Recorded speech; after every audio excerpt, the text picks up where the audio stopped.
രണ്ടുപേരെ ഇടിച്ചിട്ട ശേഷം നിർത്താതെ പോയ കാർ ഡ്രൈവറെ 6 മാസത്തിനു ശേഷം ഫറൂഖ് പോലീസ് പിടികൂടി. പെരുമുഖം ഈന്തിങ്ങൽ വീട്ടിൽ മുഹമ്മദ് ഷബാബാണ് പിടിയിലായത്. മാർച്ച് 23-നാണ് കേസിനാസ്പദമായ സംഭവം നടന്നത്.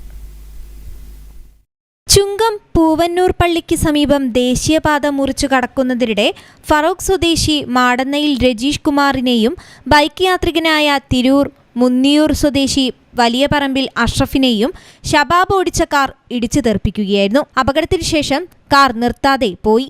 മാർച്ച് 23-നാണ് കേസിനാസ്പദമായ സംഭവം നടന്നത്.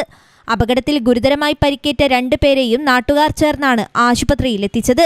അപകടത്തിന് ശേഷം നിർത്താതെ പോയ കാറിനെ ഏറെ നാൾ നീണ്ട പരിശ്രമത്തിനൊടുവിലാണ് SI വിനയനും സംഘത്തിനും പിടികൂടാനായത്. അപകടത്തിൽ പരിക്കേറ്റ രജീഷ് കുമാറിന്റെ പരാതിയിൽ കേസ് രജിസ്റ്റർ ചെയ്യുകയായിരുന്നു. അന്വേഷണത്തിന്റെ ഭാഗമായി പ്രദേശത്തെ CCTV ദൃശ്യങ്ങൾ ഫറൂഖ് പോലീസ് ശേഖരിച്ചു.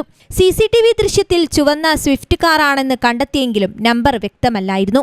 അപകടം നടന്ന സ്ഥലത്തുണ്ടായിരുന്ന ആൾ KL 65 രജിസ്ട്രേഷനുള്ള വാഹനമാണെന്ന് മൊഴി നൽകി. തുടർന്ന് സ്റ്റേഷനിലെ CPO EP സനൂപ് പ്രദേശത്തെ വർക്ക്ഷോപ്പുകൾ കേന്ദ്രീകരിച്ച് വിവരശേഖരണം നടത്തി.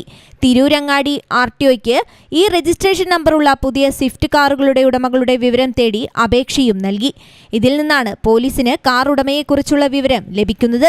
CCTV ദൃശ്യങ്ങൾ പരിശോധിച്ചതിന്റെ അടിസ്ഥാനത്തിൽ മാർച്ച് 28-ന് ഫറൂഖിലെ ഒരു വർക്ക്ഷോപ്പിൽ ഒരു കാർ അറ്റകുറ്റപ്പണി നടത്തിയതായി തെളിവും ലഭിച്ചു. വാഹനോടമയെ സ്റ്റേഷനിലേക്ക് വിളിച്ച് ചോദ്യം ചെയ്തപ്പോഴാണ് മുഹമ്മദ് ഷബാബാണ് വാഹനം ഓടിച്ചതെന്ന് വ്യക്തമായത്. തുടർന്ന് ഇയാളുടെ അറസ്റ്റ് രേഖപ്പെടുത്തുകയായിരുന്നു. News bureau, Farooq.